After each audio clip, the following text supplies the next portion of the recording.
Hey everybody, what is going on? I hope you guys are all doing well, and welcome to another tutorial video. In this video, I'm going to be explaining to you guys how you can find your sitemap on WordPress, so let's get right into it.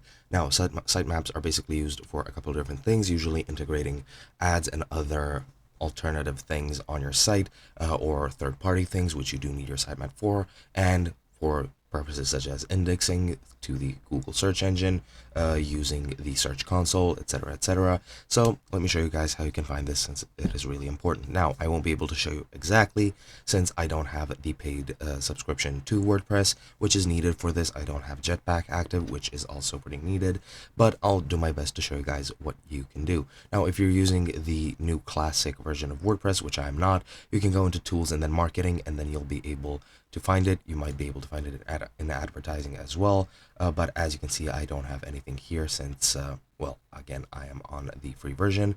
Alternatively, you can go into Jetpack and then go into settings, and then you can find it through there. And as you can see, I don't have the option pretty much because I'm on the free plan, so it pretty much is out of the question for me, but you can generate them that way. And the way that you can find them alternatively is if you go to your site and go to your domain, and this is what it looks like. Just don't mind it, it looks very bad, but go to your URL at the top and add a /, and then after the /, you just need to enter sitemap.xml.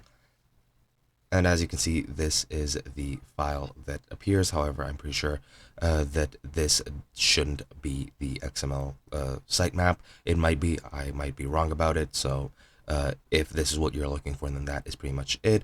Alternatively, you can also access WP-sitemap, and that should also give you something good. However, I'm not sure why it's taking me to this page, since this is just an empty page on my site. But yeah, just go and write sitemap.xml, and that should be it. And you should get something like this, after which you can just download it, and that should be it. And yeah, that's all there is to it. Hope you guys enjoyed, and I'll be seeing you guys in another video.